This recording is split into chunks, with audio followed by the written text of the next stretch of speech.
Good afternoon, dear children. So here we are back with the videos. So I hope that you all have understood the previous videos on regular and irregular verbs, and you have finished with the exercises. So now here I will be starting with the next chapter, that is the sentence. A very simple chapter this is. It's very easy one, which you have always been doing. Only thing is that now we are going to understand that what is defined as what.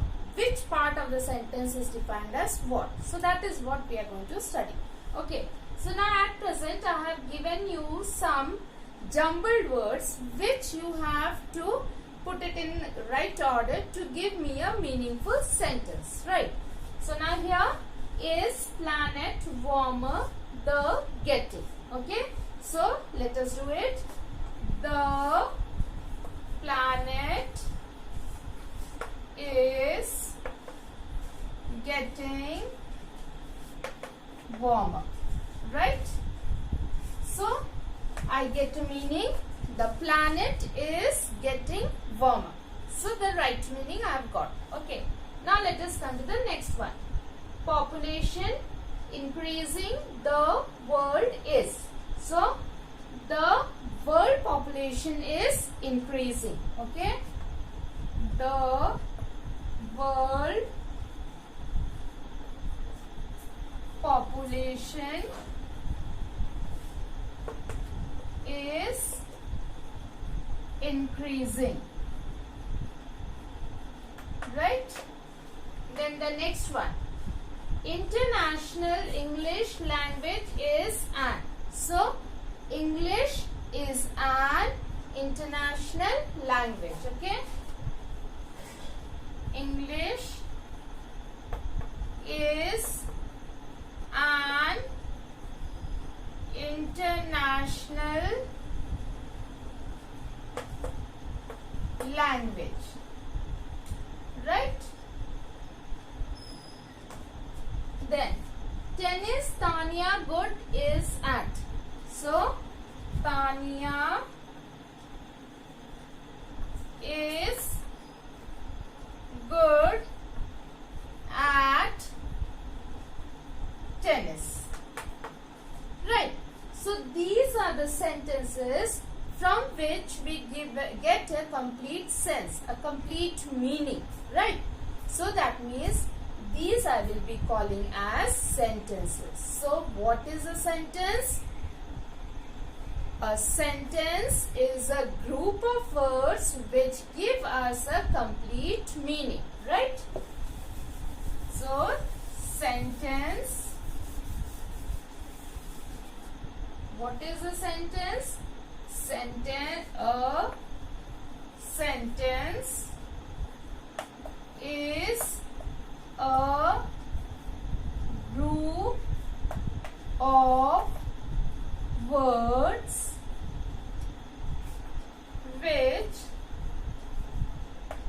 give us a complete meaning. Okay, if I do not get a complete meaning from a group of words, then that is not a sentence, right? Then one more thing that we have to remember is that a sentence should start with the capital letter. So whenever I write a sentence, so that means you see in the jumbled, it was not written in capital letter in the starting. But whenever I started a sentence, I have used a capital letter. Now when I have completed my sentence, you must have seen everywhere I have given a full stop where required. If it is a declarative sentence, a full stop. If it is a question, then I will give a question mark. If my sentence is an exclamatory sentence, then I will give an exclamatory sign. So what is an exclamatory sign? This, right? Question mark here. And if my sentence is imperative, then again I will be giving a full stop, right? So this is very important. A sentence should start with a capital letter and end either with a full stop or a question mark or an exclamatory sign, right? So now here, suppose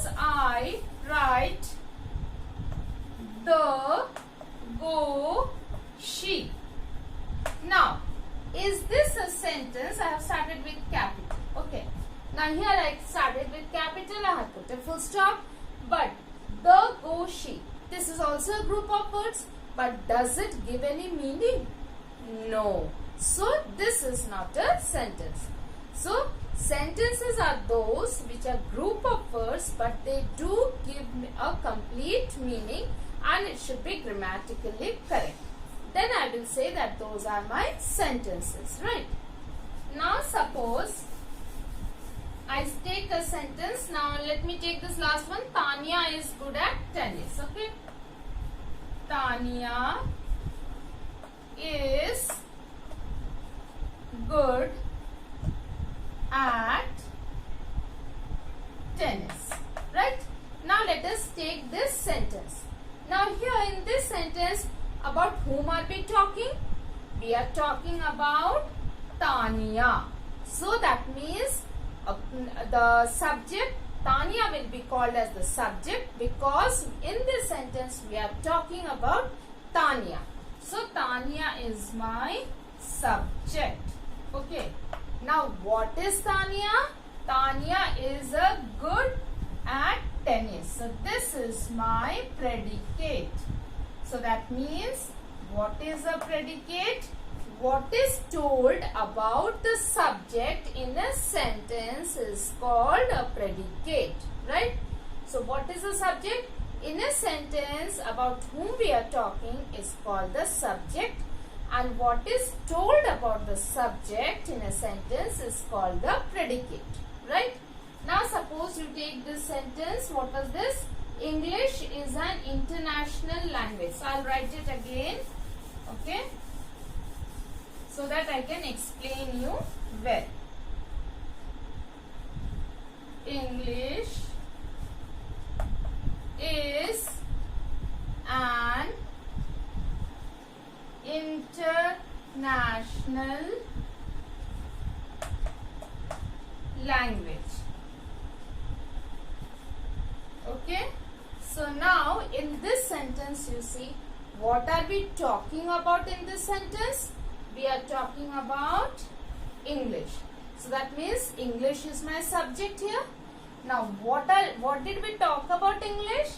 It is an international language. So this is my predicate. Right? Now one thing you notice in these sentences, the predicate portion is having a verb. Right? The predicate portion is having a verb. It is also having the adjective, right? And then it's having an object. Okay? So that means subject is about the person or the thing we are talking about, and a predicate is that the what we are talking about, the subject. That is your predicate. Now predicate should have a verb. That is very important. Whether it is having an adjective, that is not that important, but predicate should have a verb. Now suppose I give a sentence, a very short simple sentence I will be giving.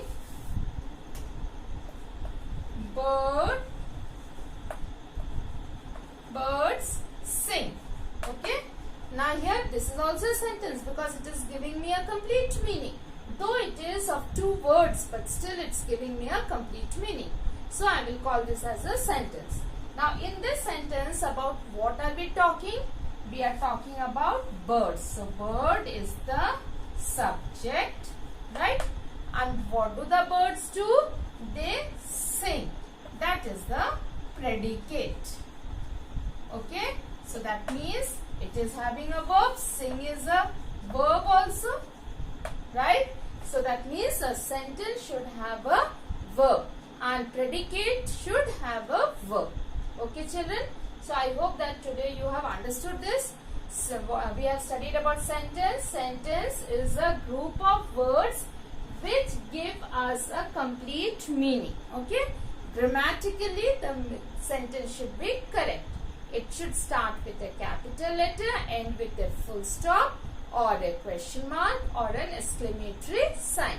Right? Then a sentence is divided into two parts, that is subject and predicate. Subject is that part where we are talking about a person or a thing.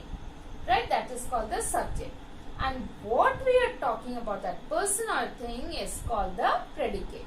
And it is very important to have a verb in a predicate. So right children, I hope that you have understood.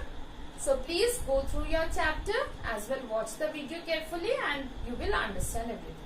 So thank you and have a wonderful day.